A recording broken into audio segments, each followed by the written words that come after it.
ভিডিওর মধ্যে বলেছিলাম একবেলা খাবার দেন, পুরাতন কাপড় দেন। আলহামদুলিল্লাহ চাইছি ফুরন চলে যাচ্ছে নতুন।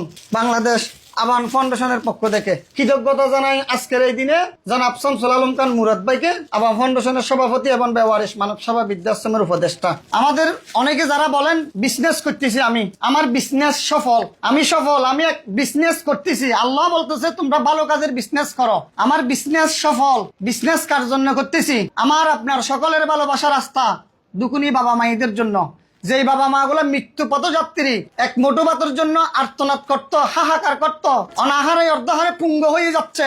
আর আপনি বলতেছেন আমরা বিজনেস করতেছি। তাই অনাহারে থাকা মানুষগুলোকে এনে 3 বেলা খাবার দেওয়া, যেই ঈদ রাস্তার মধ্যে একাকিত্বের সময় কাটাইছিল, সেই ঈদ আমরা নতুন কাপড় দিয়ে ঈদ কাটাতে সুযোগ করে দিছি। তো এর চেয়ে সফল বিজনেস আর কি হইতে পারে বলবেন আপনারা? তাই আপনাদের প্রতিও কৃতজ্ঞতা জানাই, রাশেদ ভাইয়ের প্রতি কৃতজ্ঞতা জানাই, মঈন ভাই।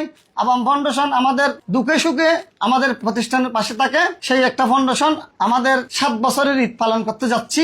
বাবা মা এই আশ্রমের বয়স 7টা বছর ঈদ করব আমার এই বাবা মাকে নিয়ে। ঈদের দিন একটু আসবেন, তখন আপনারা ঈদের দিন যখন আসবেন সকালবেলা, তখন বিজনেস করে যে সেটা আপনি আর বলবেন না। এখানে আর্তনাদ, আপনি তো ঈদের দিন হাসি খুশি থাকেন, আমার এখানে ঈদের দিন হাসি খুশি থাকেন। এখানে শুধু খান্নার একটা লুল পড়ে যায়, একটা আর্তনাদের নিজেকে নিজে কন্ট্রোল করতে পারি না। শেয়ার করে দিবেন, স্টার গিফট করবেন এবং আবাম ফাউন্ডেশনের জন্য দোয়া করবেন। এই পবিত্র মাহে রমজানে আপনাদের যাকাত ফিতরা সদকা দিয়ে আমাদের এই নিঃস্ব বাবা মায়েদের পাশে থাকবেন। পুরো বছর যেন আমাদের বাবা মায়েদেরকে নিয়ে আমরা ভালো থাকতে পারি। একবেলা খাইছি আর একবেলা খাবো না, এরকম না, আমাদের পুরো বছরে খাওয়াইতে হবে।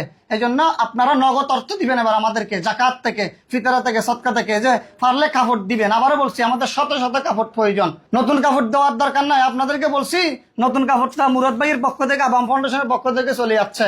নতুন কাপড় দিতেও না পারলে আপনাদের বাসা বাড়িতে পুরাতন কাপড় আছে, তা দিয়ে হলে সহযোগিতার হাত বাড়াবেন। আসসালামু আলাইকুম।